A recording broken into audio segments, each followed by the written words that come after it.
I installed a $3,000 health monitoring system to keep my family safe. Rebecca's heart rate spiked to 160 BPM every Tuesday at 3 p.m., exactly when her GPS showed her at his apartment. The January morning light cut through the master bedroom windows as I made the final adjustments to the heart rate sensor mounted discreetly on the nightstand. My tablet showed a wall of green check marks: sleep monitoring, stress levels, heart rate variability, even air quality sensors throughout the house. 4 months of evenings and weekends, but the health monitoring system was finally complete. Another Reed Brothers masterpiece, I murmured, running a diagnostic on the central hub I'd built from scratch. Every sensor talked to every other sensor, creating a web of data that could catch health problems before they became emergencies. Doctor. Walsh had recommended it after Emma's asthma scare last spring. Prevention through technology. That's what I'd told Rebecca when I started the project. Rebecca's coffee mug sat abandoned on her nightstand, lipstick stain on the rim like a signature. She'd been drinking her coffee faster lately, rushing out the door with barely a goodbye. I checked the bedside sensor one more time. It was reading my elevated heart rate now, probably from the satisfaction of a job completed. Everything felt perfectly calibrated, perfectly normal. "You're still fiddling with that thing?" I looked up to find Rebecca in the doorway, already dressed for work in a charcoal blazer I didn't recognize. Her expression carried that tight look she got when discussing anything related to my installations. "Just making sure it's working right," I said, gesturing at the tablet displaying our family's biometric dashboard. Dr. Walsh said monitoring our health could catch problems early. "Remember Emma's breathing issues?" Rebecca's jaw tightened. "I don't need a computer watching me sleep, Gus." She grabbed her purse from the dresser with more force than necessary, keys jangling like wind chimes in a storm. The morning air carried the scent of her perfume, something new, floral, and expensive, different from the vanilla she'd worn for years. I made a mental note to ask her about it later. "I'll be late tonight," she said, already moving toward the hallway. "Marketing meeting with the new consultants." "How late?" I asked, but she was already gone. Her heels clicked down the hardwood stairs, each step echoing through our two-story colonial. The front door closed with a soft thud that seemed to vibrate through the house's bones. I looked back at the tablet. The system was already tracking her departure. 8:31 a.m., heart rate elevated but within normal range for morning activity. The GPS showed her phone moving toward downtown, everything operating within expected parameters. At Reed Brothers HVAC, I spread installation schedules across the workbench while Frank marked completed jobs on the whiteboard. The shop smelled of metal shavings and motor oil, familiar and comforting after the strange tension at home. "You've been distracted lately," Frank observed, capping the marker. My brother had the same weathered hands as me, same way of seeing problems before they became disasters. "Everything okay at home?" I adjusted a thermostat housing, testing the connections. "Rebecca's been stressed. New people at her office, longer hours. You know how it is." Frank nodded, understanding in his expression. "Marriage goes through phases. You and Rebecca have been solid for 12 years. Whatever it is, you'll work through it." Outside, winter wind rattled the garage doors. The space heater kicked on automatically, responding to the temperature drop. Systems working as designed. My phone buzzed against my hip, a notification from the home monitoring app. I glanced at the screen. Rebecca's heart rate, 89 beats per minute. Elevated but not concerning. Location, still showing home. Timestamp, 9:47 a.m. I frowned. She'd left at 8:30. The drive to her office took 20 minutes, maybe 25 in traffic. "Problem?" Frank asked, noticing my expression. "Just a sensor glitch," I said, sliding the phone back into my pocket. "I'll check it tonight." But the number stuck in my head like a diagnostic code that didn't match the symptom. That evening, I sat at the kitchen table reviewing the day's health data while Rebecca showered upstairs. The bathroom door was closed, water running, steam seeping underneath and fogging the hallway mirror. Emma was at her friend's house for a sleepover, leaving the house quieter than usual. The numbers on my tablet told a story I didn't understand. Rebecca's cortisol levels had been elevated for 3 weeks straight. Her sleep patterns showed frequent interruptions, micro-awakenings that suggested stress or anxiety. Heart rate variability indicated her nervous system was running in overdrive. "Honey?" I called toward the stairs. "The system shows you might want to see Dr. Walsh." Your stress markers are pretty high. The water shut off abruptly. Silence stretched for several seconds. I'm fine, Gus. Her voice echoed off the bathroom tile, distant and hollow. Just work stuff. The new marketing team is demanding. I scrolled through more data points, my systematic mind cataloging inconsistencies like running through a diagnostic checklist. Sleep efficiency down 12%. Resting heart rate up 8 beats per minute from her baseline. Even her breathing patterns during sleep showed irregularities. In HVAC work, when multiple systems showed stress indicators, you looked for the root cause. A failing compressor could affect refrigerant flow, which impacted cooling efficiency, which stressed the whole unit. But with Rebecca, I couldn't identify the source of the malfunction. Something didn't add up. Saturday morning, Emma bounced into the kitchen where I stood at the stove, her 12-year-old energy filling the space like sunlight through clean windows. "Dad, why does Mom leave so early now?" she asked, pouring cereal into a bowl. The question hit me harder than expected, like a wrench slipping and catching knuckles. "She's got important projects at work, kiddo," I said, flipping pancakes. The batter sizzled against the griddle, filling the silence. Emma nodded, but her expression remained thoughtful. She used to make me pancakes on Saturdays, with the chocolate chips and smiley faces. The kitchen felt larger somehow, emptier despite Emma's chatter about school and friends. Rebecca's coffee maker sat unused on the counter. She'd grabbed something on the way out again, claiming an early yoga class. Through the window, neighbors walked dogs and collected newspapers, their Saturday routines unchanged, while mine felt like it was shifting off its axis. "These are pretty good, though," Emma said, cutting into her stack. "You're getting better at the smiley faces." I managed to smile, but my mind was already running diagnostics on Rebecca's schedule. Yoga class every Saturday at 8 a.m. But her heart rate data from last weekend showed sustained elevation from 8:30 to 10:15, more consistent with cardio exercise than the gentle stretching she claimed to prefer. "Dad, you okay?" "Yes, sweetheart. Just thinking about work stuff." But it wasn't work. It was the growing list of inconsistencies that my technician's brain couldn't ignore. Monday afternoon, I sat in the truck between service calls, tablet balanced on the steering wheel.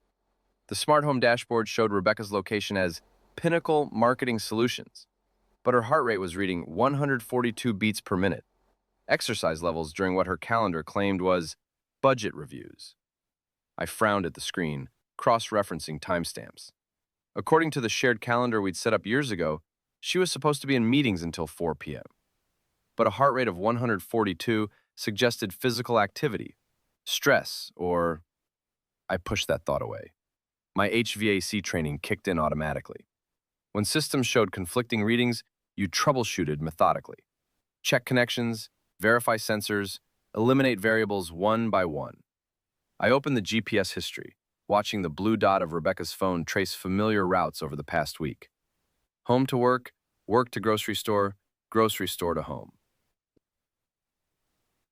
A few stops at the gym, which explained some elevated readings. Nothing unusual in the pattern. But the biometric spikes didn't match her reported activities. My coffee had gone cold while I studied the data, treating my marriage like a malfunctioning system that needed diagnosis. The radio crackled with Frank's voice. "Gus, you ready for the Henderson install?" "On my way," I replied, closing the tablet. But the numbers stayed with me, running background calculations like a system monitoring itself for failure. The Henderson install ran late, and by the time I pulled into our driveway, Rebecca's car was already there. Through the kitchen window, I could see her moving around, animated in a way I hadn't witnessed in months. She was practically glowing. I gathered my tools from the truck bed, the familiar weight of my diagnostic kit grounding me. The smart home system registered my arrival, porch lights brightening automatically, everything functioning as designed. Inside, Rebecca stood at the kitchen island, hair slightly escaped from its ponytail despite the elastic band. A faint sheen of perspiration caught the overhead lighting, and she was practically bouncing on her toes. "Hey," I said, setting my kit by the door. Usually she'd meet me with a kiss, ask about my day. Instead, she stayed planted behind the island like it was a barrier. "How was work?" I asked, settling onto the couch with a beer. The condensation felt cold against my palm. "Exhausting," she said, not meeting my eyes. "Budget reviews all afternoon, then straight to yoga." God, I needed that class today. So invigorating. Her voice had that breathless quality, like she'd been running. But yoga was supposed to be calming, centering. I watched her move through the kitchen, noting the way she avoided the living room entirely. Rough day at the office? You know how it is. Marcus had us crunching numbers for the quarterly report. She grabbed a water bottle from the fridge, drinking deeply. I'm going to shower before dinner. She headed upstairs without her usual pause at the couch, without asking about my day, without the small rituals that had defined our evenings for 12 years. I heard the bathroom door close, water running through the pipes. My phone buzzed with a notification from the smart home app. Rebecca's location history showed downtown coordinates during the time she claimed to be at yoga, nowhere near the studio she'd mentioned joining last month. The blue dot on the map traced a path through the business district, not the residential area where her yoga studio was supposed to be. I tightened my grip on the beer bottle, condensation slipping between my fingers like my certainty about our life together. At 2 a.m., I lay awake studying sleep data on my phone while Rebecca breathed steadily beside me. The blue glow from the screen cast shadows across our shared space, illuminating charts and graphs that told stories she didn't know I was reading. Her REM cycles had been disrupted for months, showing the kind of pattern you'd see in someone under chronic stress. I scrolled through heart rate data, analyzing anomalies the way I diagnose electrical problems in HVAC systems. Every spike, every irregular reading, every deviation from baseline, my technician's brain cataloged them all. Rebecca stirred, mumbling something unintelligible. For a moment, guilt washed over me. This felt wrong, monitoring my wife like she was a malfunctioning appliance. But the data didn't lie, and 12 years of marriage had taught me to trust patterns over words. Her cortisol levels had been elevated for weeks. Sleep efficiency down 15% from her historical average. Heart rate variability suggesting sustained psychological stress. The numbers painted a picture of someone living a double life. I closed the app and stared at the ceiling, listening to the house settle around us. The smart thermostat adjusted temperature zones based on our sleep patterns. The security system monitored entry points. Every sensor I'd installed to protect our family was now revealing secrets I wasn't sure I wanted to know. Rebecca's breathing changed, becoming lighter. I wondered what she dreamed about. During lunch the next day, I sat in my truck outside a job site and called Dr. Walsh. The medical office background noise filtered through my phone. Keyboards clicking, phones ringing, the controlled chaos of a busy practice. Reed Brothers HVAC, I said when the receptionist answered. This is Gus Reed. I need to speak with Dr. Walsh about my wife's health monitoring data. A brief hold, then her familiar voice. Gus, how can I help you? I'm seeing some concerning patterns in Rebecca's metrics. Elevated cortisol, disrupted sleep, irregular heart rate patterns. I rattled off the numbers like system specifications. These readings have been consistent for months. A pause. I watched construction workers across the street, their movements purposeful and honest. Hard hats, tool belts, visible labor that produced tangible results.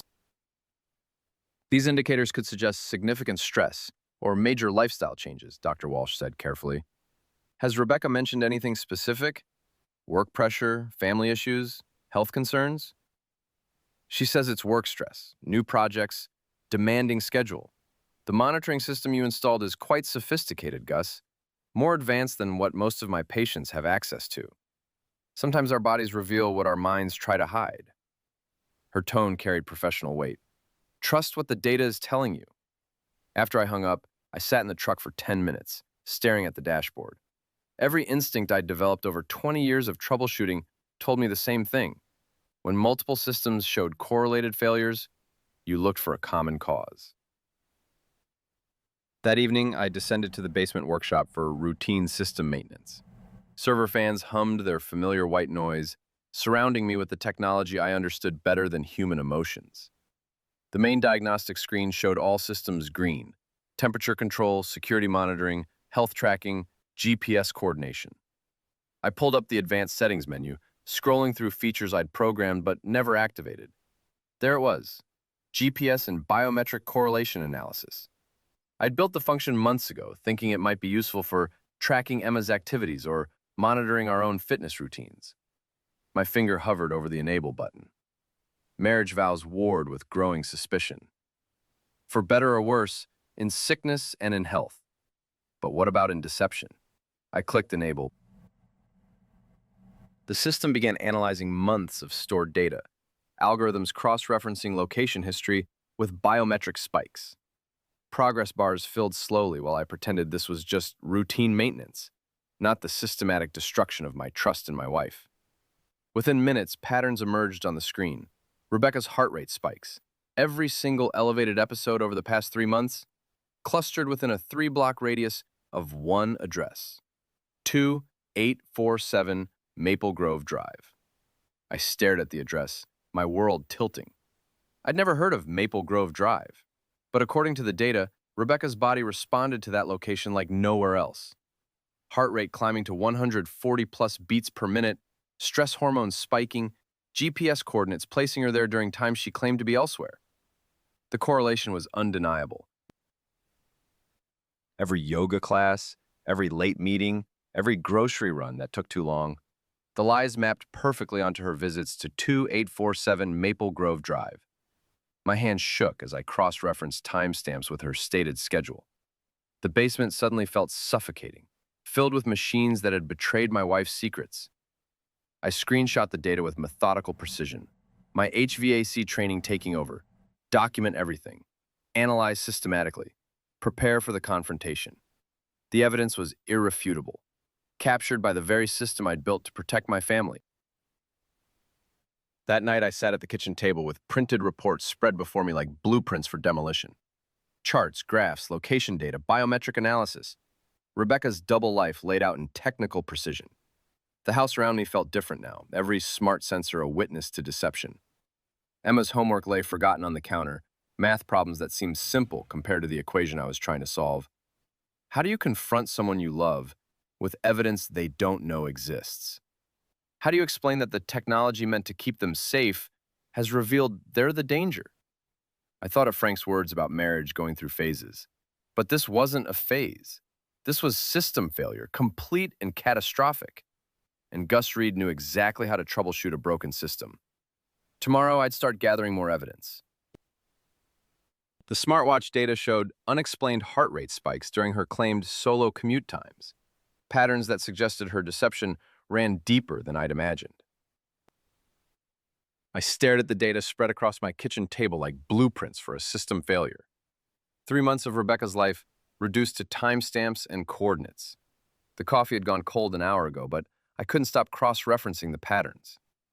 My laptop screen showed the exported biometric data in neat columns. Heart rate, GPS coordinates, timestamps. Tuesday and Thursday afternoons painted the clearest picture. Her pulse spiking to 140 plus BPM during what she called her solo yoga drives. I rubbed my eyes and checked the data again. The pattern was too consistent to be coincidence. I pulled up the doorbell camera footage on my second monitor. The basement workshop felt colder than usual, despite the furnace humming steadily in the corner. I fast-forwarded through weeks of recordings, noting Rebecca's departure times with the same methodical approach I used for HVAC diagnostics. Tuesday, October 3rd.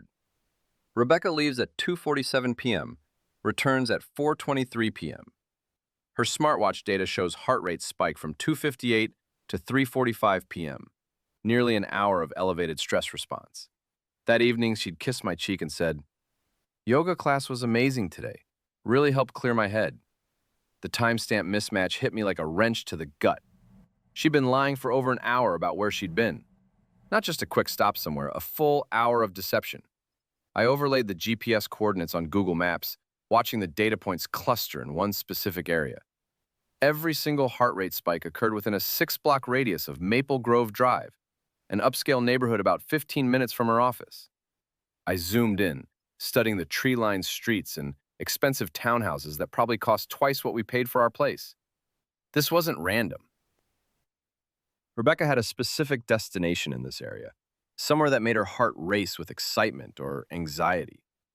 The precision of the location data chilled me more than any random affair would have. This was systematic, planned, repeated. My phone buzzed against the wooden table. Text from Rebecca. "Staying late for inventory. Home by 8. Love you." I checked her real-time location through the family sharing app. She was already in the Maple Grove area. Her current heart rate read 128 beats per minute and climbing. I took a screenshot, my hands trembling slightly as I saved it to the evidence folder. The lie was happening right now, in real time. While she texted me about inventory, her body was responding to whatever or whoever was making her pulse race. The smart home system I'd installed to protect my family was documenting its destruction, beat by beat. I needed backup. Someone to verify what the data was telling me. Frank? I called my brother from the workshop phone, the familiar weight of the handset grounding me. What's up, Gus? You sound like hell. I need you to drive by an address for me. I kept my voice steady, like I was asking him to check a job site. What's going on? I explained about the GPS pattern, careful not to mention my suspicions directly. Just need eyes on 2847 Maple Grove Drive. See if there's anything unusual. Frank's voice carried that protective edge he'd had since we were kids. This about Rebecca? Maybe. I don't know yet. I'll swing by after my service call. Give me 20 minutes.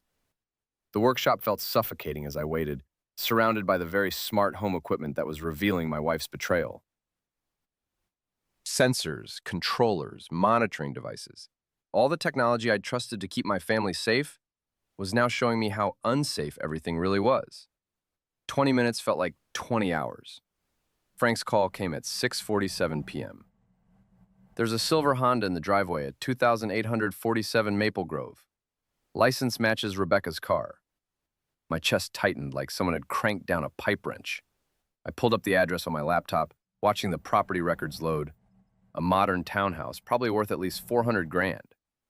Rebecca's heart rate data showed she'd been to this exact location 17 times in the past 2 months. Whose house is it? Frank asked. I stared at the property records filling my screen, dreading the answer I was about to find. The owner's name was right there, waiting to destroy everything I thought I knew about my marriage. The property deed loaded on my screen like a death certificate. Marcus Edwards, 34, purchased March 2023. The name hit me like a wrench to the gut. I knew that name. Rebecca had mentioned him dozens of times over the past months. The new marketing consultant at Pinnacle Solutions, she'd said back in spring. He's really helping modernize our campaigns. So creative. Creative. That's one word for it. I pulled up my phone, scrolling back through months of Rebecca's casual mentions. Marcus suggested this new restaurant. Marcus thinks we should update our social media strategy. Marcus is so funny. He had us all laughing during the meeting. March 2023, the same month he bought the house. The same month he started working with my wife. My hands shook as I screenshot the property deed, adding it to my evidence folder. The timeline was crystal clear now. Marcus had positioned himself perfectly. New job, new house, new target. Gus, you still there? Frank's voice crackled through the phone. Yeah, I found the owner. My voice sounded hollow even to myself. Guy named Marcus Edwards. Works with Rebecca. Frank went quiet for a long moment. Shit, brother, I'm sorry. I was already pulling up Marcus's LinkedIn profile. Clean-cut guy with perfect teeth and expensive suits. Recently divorced, according to his relationship status. His bio bragged about innovative marketing solutions and building meaningful connections. Meaningful connections. With my wife. His Instagram showed the inside of that townhouse. Modern kitchen with granite countertops, leather furniture that probably cost more than my truck, and a hot tub on the back deck. Every Tuesday and Thursday when Rebecca claimed yoga class, Marcus had posted Instagram stories from home. Candlelit dinners for two, wine glasses on the kitchen island, the stage where my marriage was being destroyed, one heart rate spike at a time. I cross-referenced the timestamps. Rebecca's location data showed her at Maple Grove Drive at 6:30 p.m. last Tuesday. Marcus's Instagram story from that same evening. Perfect night for the hot tub. Blessed, living my best life. The evidence was overwhelming, undeniable. My wife was having an affair with a divorced marketing consultant who lived in a $400,000 townhouse and posted about his perfect life on social media. The front door opened with its familiar electronic chime. Rebecca's voice carried from the entryway, "Honey, I'm home." I quickly closed the laptop and swept the printed reports into a neat stack, sliding them under a parts catalog. My heart hammered against my ribs as her footsteps approached the kitchen. "Hey," Rebecca appeared in the doorway, cheeks flushed, her hair slightly mussed despite the ponytail holder. "Inventory took forever. You would not believe how disorganized the supply closet was." She kissed me on the forehead, quick, perfunctory, like checking an item off a list. Her smartwatch caught the light as she reached for a glass from the cabinet. I glanced at my phone. Her current heart rate, 95 beats per minute. Still elevated from whatever had happened at Marcus's house. "How was your day?" she asked, filling her glass with water. "Fine. Finished the Johnson install." I managed to keep my voice steady. "How's the new guy working out?" "Marcus?" Something flickered across her face. So brief, I might have missed it if I wasn't watching for it. "Oh, he's great. Really bringing fresh ideas to the team." "Fresh ideas? I bet he was. That's good." I nodded, studying her face. She had no idea that every lie was being recorded, time-stamped, and geolocated by the very technology she'd always dismissed as my gadget obsession. "I'm going to grab a shower," she said, already heading toward the stairs. "Emma's at Sarah's house for dinner, right?" "Yeah, picking her up at 9. I waited until I heard the bathroom door close, then opened my laptop again. The screen flickered to life, displaying Marcus's social media feed. This afternoon's post showed a bottle of expensive wine and 2 glasses on his kitchen island. Posted at 4:30 p.m., right when Rebecca's GPS showed her arriving at Maple Grove Drive. That night, I lay in bed staring at the ceiling while Rebecca slept beside me. Her breathing was uneven, interrupted by small sounds of distress. The sleep monitoring app on my phone showed her REM cycles were fragmented, her cortisol levels elevated even in rest. I pulled up 3 months of her biometric data, analyzing the patterns like I would a complex HVAC system. Her sleep quality had deteriorated steadily since August. More interruptions, higher stress hormones, irregular heart rhythms. The health monitoring system was documenting classic signs of someone living a double life. Chronic stress masked by periodic euphoria. The irony burned in my chest. I'd installed this comprehensive monitoring system to protect our family's health, to catch problems before they became serious. Instead, it was documenting the slow death of our marriage, beat by beat. At 2:47 a.m., I gave up on sleep and went back to my workshop. I spread all the evidence across my workbench like blueprints for a major installation. GPS logs, heart rate data, social media screenshots, property records, timeline correlations, every location discrepancy, every biometric anomaly, every lie cross-referenced with Marcus's social media activity. The pattern was undeniable. Rebecca had been having an affair since August, using her work relationship as cover. My technical precision was transforming heartbreak into actionable intelligence. This wasn't just betrayal anymore. It was a case file. Evidence that could stand up in court, protect my assets, secure custody of Emma. I opened a new document to compile the final report. Everything organized chronologically, with supporting data and photographic evidence. My fingers moved across the keyboard with mechanical precision, building an unshakable case against my wife's infidelity. The screen flickered. I paused, frowning at the laptop. The cursor blinked erratically for a moment, then everything froze. Blue screen of death. No. I stabbed at the power button. No, no, no. The laptop wouldn't restart. 3 months of meticulously gathered evidence, screenshots, GPS logs, biometric correlations, property records, trapped on a corrupted hard drive. I grabbed my backup drives from the shelf, checking the dates. Empty. All of them. I'd been so focused on gathering evidence that I'd forgotten to create redundant storage. My careful investigation, my smoking gun proof of Rebecca's affair with Marcus, might be lost forever. In my workshop surrounded by smart home technology that monitored every heartbeat and footstep in the house, I faced the possibility that my wife's betrayal might go unpunished because of a simple hardware failure. The backup drives sat on my workbench like tombstones, mocking my technical expertise. All that remained was the GPS data still syncing to my phone, pinpointing the exact address where Rebecca's heart rate spikes occurred. 2847 Maple Grove Drive, Marcus Edwards upscale townhouse. I stared at the blue screen for maybe 10 minutes before my brain started working again. 3 months of data, gone. The backup drives sitting there empty like they were mocking me. But then I remembered something. The GPS logs. Those sync to the cloud separately. I pulled up the raw location data on my phone. There it was. Every lie, every fake yoga class, every late meeting, all time-stamped and mapped. Rebecca's car at 2847 Maple Grove Drive. 17 times since August. The evidence was still there, just scattered instead of compiled. My hands were steadier now. Funny how losing everything can make you focus. I grabbed a legal pad and started writing by hand. Old school. The way Frank and I used to track service calls before we went digital. Time, location, duration. Building a timeline the hard way. By 5:30 a.m., I had it all mapped out. A pattern so clear it hurt to look at. Tuesday and Thursday afternoons. Every single week. Like clockwork. More reliable than our thermostat schedule. I made coffee and sat at the kitchen table. Opened my laptop, the old backup machine I use for invoicing. Pulled up Google Maps and entered Marcus's address. Street view showed a nice townhouse. Brick facade, 2-car garage, manicured lawn. The kind of place Rebecca always said she wanted. The kind of place I could never afford on an HVAC tech salary.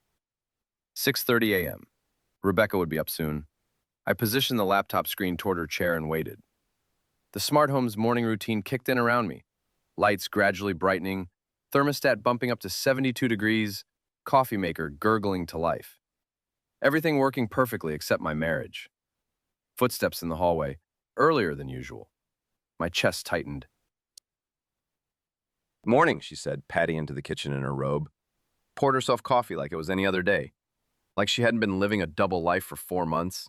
I didn't respond, just tapped the laptop screen. The GPS data filled the display, red dots clustered around Maple Grove Drive like a rash. Rebecca glanced at the screen and her face changed. The sleepy softness hardened into something I'd never seen before. "Seriously, Gus? You're tracking me now?" She sat down heavily across from me. Her coffee mug hit the table harder than necessary, the sound echoing in the suddenly too quiet kitchen. "This isn't tracking," I said, keeping my voice level. "This is your phone's location history. The same data that helps you find your car in parking lots." I scrolled through the timeline, pointing to each cluster of dots. Tuesday, November 14th, Thursday, November 16th, Tuesday, November 21st. My finger traced the pattern. "Every single time you said you were at yoga or working late." She stared at the screen, jaw clenched tight. The refrigerator hummed. The smart doorbell chimed somewhere in the distance, probably a delivery notification. Life continuing its normal rhythm while everything fell apart. "You know what this address is?" I asked. Rebecca pushed the laptop away like it was contaminated. "You installed all this crap to spy on me." Her voice was rising. I shook my head and pulled up the original system documentation from 2020. Screenshots of our conversations. Her enthusiastic texts about the health monitoring features. "Health and safety monitoring," I said. "You agreed to it, remember?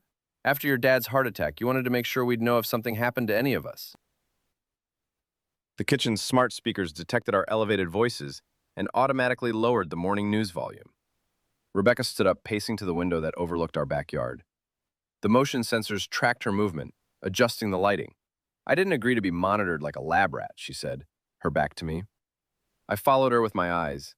The system I'd built to protect our family had become a witness to its destruction. "The data doesn't lie, Rebecca." Outside, Emma's school bus was making its way down our street. Yellow and reliable, keeping to its schedule. Unlike some people, Emma burst through the front door like she always did, backpack bouncing against her shoulders. "Morning," she called out, grabbing a granola bar from the counter. Rebecca's entire demeanor shifted instantly. Her voice became bright, artificially cheerful. "Have a great day, sweetheart." "Don't forget you have soccer practice after school." I forced a smile and closed the laptop. The evidence disappeared, but the weight of it remained pressing down on my chest. Emma kissed both of us goodbye, a routine that might be ending soon. The front door closed with its usual soft thud. The smart lock engaged with a quiet beep. Silence returned to the kitchen, heavier than before. Rebecca turned back to me, the mask dropping away. "You want to do this now? Right here?" The morning light streamed through our windows, illuminating dust motes floating in the air. Everything looked the same as yesterday, but nothing would ever be the same again. I reopened the laptop and scrolled to the August timeline. The first red dot at Marcus's address. It started 4 months ago. Every Tuesday and Thursday. Like you had a standing appointment. Rebecca's hands trembled as she refilled her coffee cup. The smart home system chirped softly. Emma's bus tracker showing she'd arrived safely at school. Normal life continuing its automated rhythm while ours ground to a halt. Marcus, she whispered. Not a question, she knew I knew. I nodded. The name hung in the air between us like smoke from a fire neither of us could put out. The kitchen's ambient lighting adjusted automatically to the cloudy morning. Everything in our house responded to conditions, adapted to changes. Everything except us. Rebecca collapsed back into her chair, burying her head in her hands. How long have you known? Her voice cracked on the last word. I studied the data timestamps, thinking about those sleepless nights in the basement, piecing together her lies. I noticed the patterns 3 weeks ago. Confirmed it last Friday when Frank saw your car there. The dishwasher started its morning cycle with a gentle whoosh. The coffee maker began its automated cleaning cycle, mechanical precision continuing while our world fell apart in real time. She looked up at me, mascara already smudged. 3 weeks? You've been watching me for 3 weeks? There was hurt in her voice that surprised me. I'd expected anger, denial, maybe even relief that the secret was out. But not this broken vulnerability. The kitchen suddenly felt too bright, too exposed. All those smart lights I'd installed to make our home perfect were now illuminating the wreckage. I watched the hurt bloom across her face like a system failure cascade. She'd been caught, exposed by the very technology I'd installed to protect our family. And somehow, I was still the villain in her story. 3 weeks of living a lie, I said, keeping my voice level. Every morning, kissing me goodbye. Every evening, asking about my day while you planned your next visit to his place. Rebecca stood abruptly, her chair scraping against the tile. Her coffee mug toppled, brown liquid spreading across the white table in a perfect circle. I jerked the laptop away just as the coffee reached its edge. Careful! The smart home's voice assistant activated with its cheerful tone. I detected a spill. Would you like cleaning supplies delivered to the kitchen? Rebecca laughed, but it came out broken and bitter. Even the house is judging me now. She grabbed paper towels from the dispenser, wiping frantically at the spreading mess. Her movements were sharp, aggressive, like she was trying to scrub away more than just coffee. You and your fucking gadgets, always watching, always recording. The coffee dripped off the table's edge, pattering onto the floor. The morning light streaming through our windows seemed harsher now, revealing every flaw, every crack in our perfect smart home facade. I pulled out my phone, fingers finding the banking app I'd been dreading to open. The numbers glowed on the screen like accusations. $12,800 in hotel charges. Credit card I never knew about. Rebecca froze, paper towels dripping in her hands. The Marriott charges, the Hilton receipts, restaurants she'd always claimed to hate because they were too fancy for people like us. You've been planning this. My voice stayed steady, but my hands shook as I scrolled through months of secret spending. She threw the soaked towels in the trash, the smart bin's lid opening automatically with a soft whoosh. Planning what? But her voice lacked any conviction. The kitchen's smart displays continued their morning routine, weather forecast, traffic updates, Emma's soccer practice reminder, normal life mocking us with its cheerful efficiency. Planning to leave. The separate finances, the secret spending. You're already gone, aren't you? Rebecca spun around, eyes blazing with something between rage and desperation. You want to know why? Because you care more about your precious systems than me. She gestured wildly at the smart displays, the sensors, the perfectly automated kitchen humming around us. When's the last time you looked at me without checking your phone? When did you last ask how I felt instead of what the data showed? I stared at her, words dying in my throat. The smart home hummed around us, temperature perfect at 72 degrees, lighting automatically adjusted for optimal comfort, everything functioning exactly as designed, except the 2 people it was supposed to serve. The system works, I said weakly. We don't, she snapped back. The truth cut deeper than the betrayal. I'd spent years building the perfect environment, monitoring every variable except the one that mattered most. The distance between us had grown while I was busy optimizing everything else. The kitchen fell silent except for the refrigerator's gentle hum and the distant sound of morning traffic. I closed the laptop slowly, the evidence disappearing behind black plastic. Rebecca leaned against the counter, arms crossed, defiant but exhausted. The smart home's voice broke the silence. "Gus, your stress levels are elevated. Would you like me to adjust the environment for relaxation?" Rebecca snorted. "See, even now it's about the data."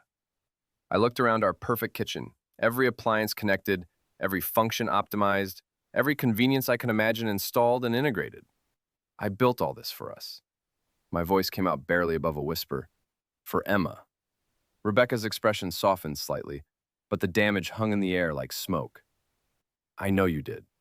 But somewhere along the way, you started loving the system more than the people in it." She moved toward the hallway, then stopped at the doorway. "I'll pack some things.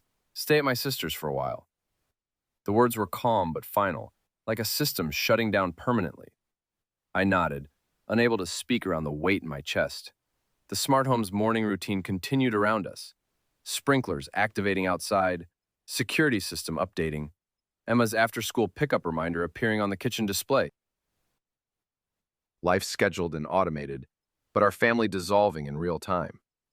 "What do we tell Emma?" I asked. Rebecca paused, her hand on the doorframe. "The truth, eventually." Her footsteps faded up the stairs, each creak of the floorboards monitored and logged by sensors I'd installed to track our home's structural integrity. Alone in the kitchen, I stared at the closed laptop containing 4 months of betrayal documented in neat data points. The smart home continued its cheerful efficiency. Weather updates promising a clear day, traffic reports showing normal flow, Emma's school notifications reminding me she had soccer practice at 4 p.m. I'd built this system to protect them, to make their lives better, to eliminate the chaos and unpredictability that had defined my own childhood. Instead, it had documented our destruction with clinical precision, recording every lie, every deception, every moment our marriage died. My phone buzzed with a text from Frank. "Coffee later? Got some estimates to review." Normal life calling me back to the world of functioning systems and solvable problems. I closed the laptop and headed toward the stairs to face whatever came next. Through the smart doorbell's camera feed on my phone, I could see Rebecca loading suitcases into her car, each movement captured in high definition. The system recorded everything. It understood nothing. I stared at the laptop screen, cursor blinking in the user management panel. 3 days since Rebecca loaded those suitcases. 3 days of sleeping alone in a bed that felt too big, eating cereal for dinner, and listening to Emma ask when mommy was coming home. My fingers moved across the keyboard with mechanical precision. Delete user, Rebecca Edwards.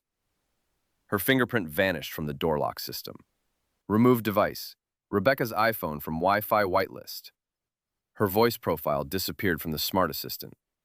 27 connected devices, and I erased her from every single one. The basement felt colder than usual. Frank's boots creaked on the wooden stairs behind me. "You sure about this?" he asked, coffee mug in his hands. Steam rose between us like a question mark. I didn't look up from the screen. She made her choice. Now I'm making mine. The house system chimed softly as it processed the changes. No more Rebecca Edwards in the database. No more tracking her location, her heart rate, her sleep patterns.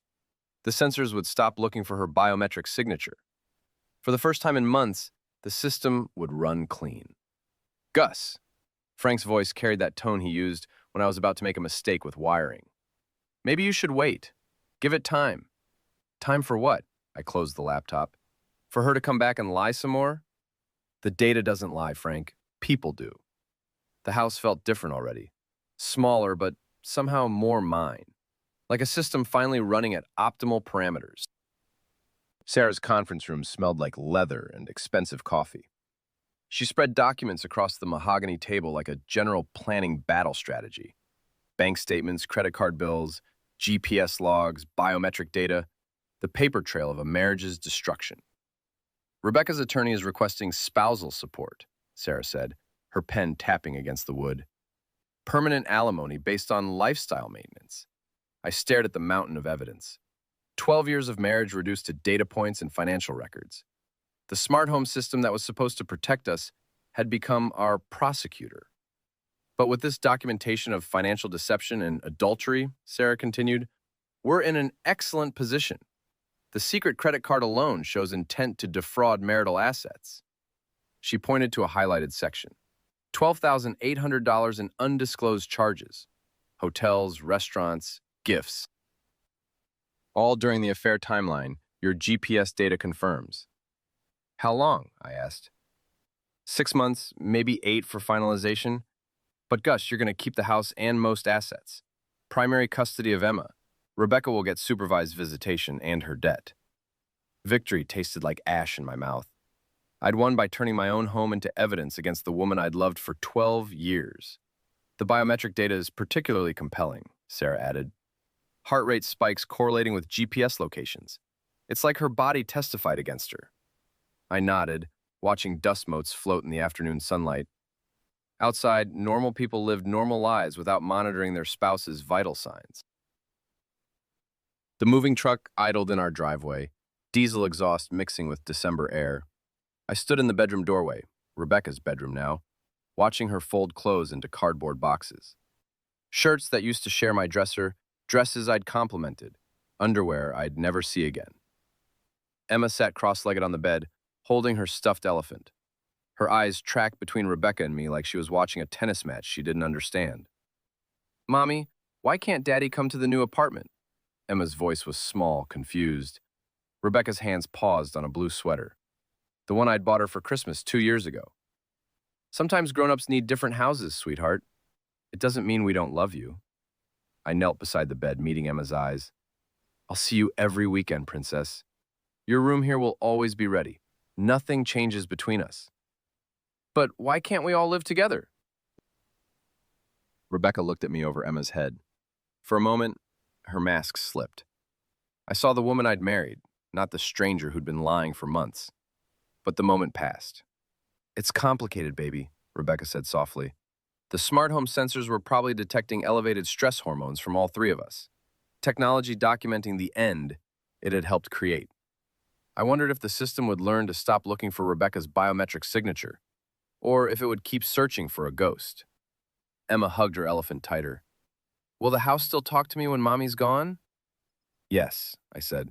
The house will always know you belong here.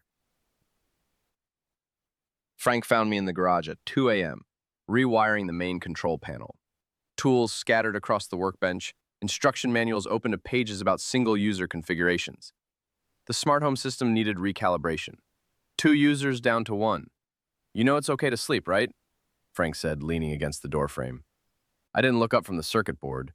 Green and red wires twisted between my fingers like digital veins. System needs reconfiguration. The sensors are still looking for her. Gus. Motion detectors expecting 2 heat signatures. Door sensors calibrated for dual access. Even the thermostat is programmed for 2 people's sleep patterns. I stripped another wire, hands steady despite the late hour. The house doesn't know it's just me now. Frank stepped closer, watching me work. He'd seen this before. When emotions overwhelmed me, I built things, fixed things. Made things work properly when everything else was falling apart. Maybe that's not the worst thing, he said quietly. Maybe the house remembering her isn't so bad. My hands paused on the wire strippers. The system runs more efficiently with accurate user data. You're not a system, Gus. You're allowed to miss her. I resumed working, muscle memory guiding my fingers. Missing her won't change the data. She was lying for 4 months. The biometrics don't lie. Neither do feelings. The control panel hummed as I connected the new configuration. Single user mode engaged. The house would stop expecting Rebecca's fingerprint on the door locks, stop listening for her voice commands, stop tracking her location. There, I said, system optimized. But the garage still felt empty. Tom Brennan's final report arrived in my secure email at 6:47 a.m. 47 pages of professional surveillance, time-stamped photographs, financial transaction analysis. I scrolled through months of evidence over coffee that tasted like cardboard. Hotel receipts from the Marriott downtown, Rebecca's car in the parking lot, 3:42 p.m. on a Tuesday. Marcus Edwards entering the same hotel, 3:38 p.m. restaurant charges at intimate bistros I'd never heard of, GPS coordinates that spelled out betrayal in longitude and latitude. The private investigator's invoice sat beside my coffee mug. $4,200 for professional documentation of my wife's affair. Money well spent, according to Sarah, evidence that would hold up in court. I printed copies for the divorce proceedings. The laser printer hummed efficiently, producing page after page of my marriage's autopsy report. Photographs of Rebecca and Marcus holding hands outside restaurants. Credit card statements showing charges I'd never authorized. The smart home system chimed softly, announcing an empty house. No Rebecca to track, no suspicious patterns to monitor, just silence and the hum of perfectly functioning technology protecting no one but myself. My phone buzzed. Emma, texting from Rebecca's apartment. "Daddy, can you pick me up early today? I miss home." I typed back, "Of course, princess. I'll be there in an hour." The house would be ready for her. Her room unchanged, her favorite snacks in the pantry, the smart assistant programmed to recognize her voice. Some systems were worth maintaining, even when others failed completely. I closed the laptop and walked upstairs to the bedroom. The motion sensors track my movement, adjusting lighting automatically as I passed through each zone. Rebecca's side of the closet gaped empty. Hangers arranged in perfect spacing, nothing disturbed. The smart home had logged her final departure 3 days ago. 4:23 p.m. Front door sensor disengaged, garage door opened, vehicle departed. Her dresser drawers sat half empty. She'd taken the jewelry I'd given her for anniversaries, left behind the practical stuff. Hair ties scattered on the nightstand, a water glass with her lipstick print still on the rim. The bedroom sensors detected only my presence now. One heartbeat, one breathing pattern. The sleep tracking system would need recalibration. No more dual occupancy data. No more restless movements from someone whose guilt kept her awake. I sat on my side of the bed, the same spot I'd occupied for 12 years. The mattress didn't sag where she used to sleep. Memory foam, engineered to return to its original shape. Unlike everything else. Emma's first weekend back felt like performing a play neither of us had rehearsed. She stood in the doorway of her room, surveying space that looked exactly the same but felt different. "The house still knows me," she said, watching her smart lights adjust to the soft pink she preferred for homework. "Of course it does, princess. Your room is exactly how you left it." She dropped her overnight bag and walked to the window. "Why doesn't Mommy live here anymore?" I knelt beside her, eye level.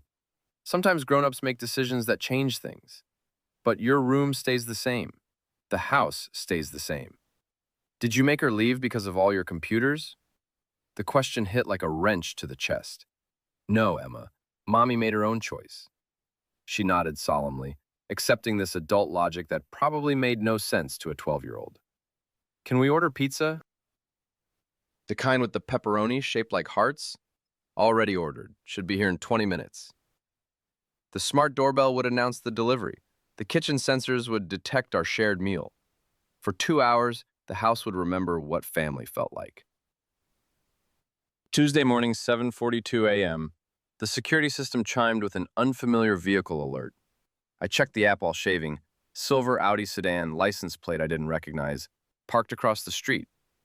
Through the bathroom window, I watched Marcus Edwards sit in his car, engine running, staring at my house. Not Rebecca's house anymore. Mine.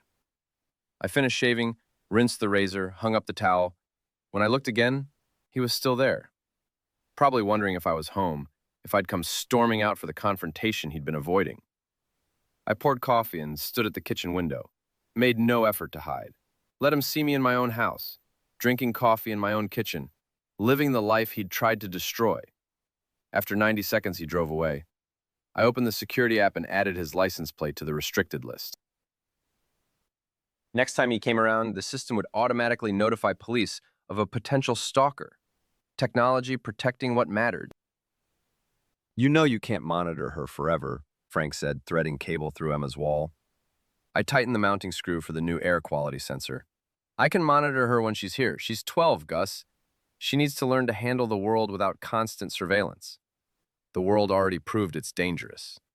I tested the sensor connection. Green light, optimal reading. At least here I know she's safe. Frank handed me the next cable. "What happens when she's 16 and wants privacy?" Then we'll discuss appropriate monitoring protocols. He laughed. You're going to protocol your way through teenage rebellion? The system adapts to user needs while maintaining security parameters. Listen to yourself, man. She's your daughter, not a network device. I paused, wire strippers in hand. She's the only family I have left. The system protects what matters. Frank nodded slowly.